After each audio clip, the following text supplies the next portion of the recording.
wanita soleha itu fungsinya sebagai ibu rumah tangga, pendamping suami. Yang namanya pendamping itu ya keperluannya dia layani, ya, menghibur ya kan di saat suami sedih itu kan. Jangan menampakkan kesedihan ketika suami gembira, jangan menampakkan gembira ketika suami sedih kan.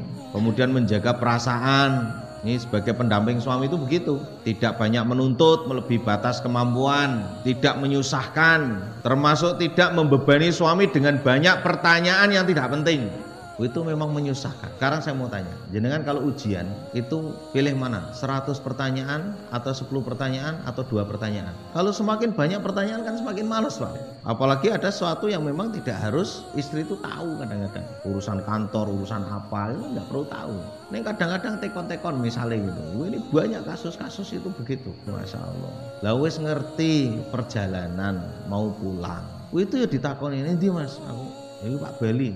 Oh ya wis Bali yo tinggal tinteni to. Tekane kapan ya qadarullah kapan jam piro to. Kan gitu. Memang kadang-kadang jengkel juga namanya banyak pertanyaan itu. Jadi kan kalau soal ujian banyak pertanyaan kan jengkel sih Pak. Kemudian apa? Meringankan beban tugas rumah tangga.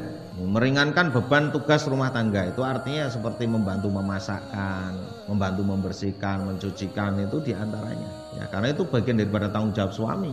Kalau suaminya mampu, dia bisa manggil hadamah atau pembantu untuk meringankan istri karena itu bagian daripada tanggung jawabnya suami. Tapi istri yang baik dia tidak mau kalah. Saya ingin dapat pahala. Ya, dengan mencucikan pakaiannya suami saya akan dapat pahala. Nah gitu. Ini luar biasa kalau ada yang model begitu. Itu istri yang betul-betul solihah yang begitu. Dia mau dibantu karena itu bagian daripada tanggung jawabnya suami, tapi dia juga ingin terlibat dalam amal soleh. Tidak hanya memasrahkan bahwa karena ini tanggung jawab suami, ya pokoknya aku manut gitu. Begitu saya betul-betul disuruh santai, ya santai tenan gitu. Tapi begitu suruh melayani dia menolak. Nah ini aneh. Ya, suami itu mengadakan pembantu untuk istri itu maksudnya agar dia siap pakai kapan saja. Dan melayani keperluan suami sesuai dengan kemampuannya. Artinya kalau memang suami itu memerintah yang realistis ya lakukan. Tapi kalau sampai suami nyuruh-nyuruh yang enggak realistis, ya, suruh penekan gendeng barang itu ya boleh nolak lah. Itu bukan ranahnya perempuan. Lah tapi bojone tomboy Pak. Ya walaupun tomboy, cilikane senenge penekan klopo bojone Pak. Ya walaupun kecilnya suka penekan klopo ya, tapi tetap enggak boleh nyuruh-nyuruh begitu, enggak boleh. Suami harus tetap menghargai dia sebagai seorang istri yang dimuliakan. Nah ini satu kasih contoh. Kenapa kok sampai seorang istri itu membantu suaminya walaupun sudah ada hadamah pembantu ya? Karena ada satu hadis begini. An Abdillah ibni Mas'udin qala Rasulullah sallallahu alaihi wasallam idza ghasalati imra'atu thiyaba zawjiha kataballahu laha alfa hasanatin wa ghafara laha alfa khati'atin wastaghfira laha kullu syai'in tala'at alaihi syamsa wa rafa'a laha alfa darajat.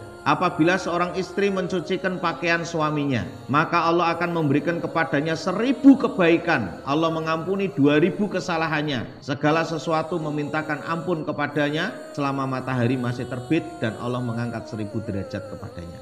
Nah itu diantara faedah dengan membaca hadis ini. Ada orang yang memang dia tidak mau mencuci dengan mesin cuci, pakai tangan. Ada yang ya rada pinter sithik. Jadi yang berat-berat masuk ke mesin cuci, yang ringan-ringan dikocak.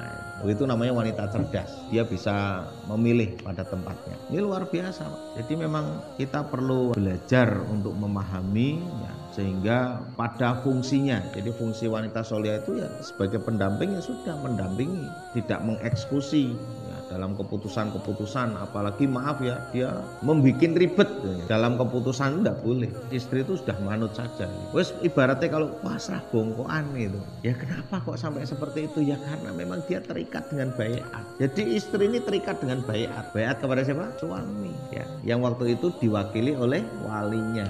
Itu baiat itu Pak. Nah, kalau dalam ilmu baiat itu kalau orang sudah baiat itu disuruh apapun ya harus manut ya, kecuali pada perkara-perkara yang maksiat.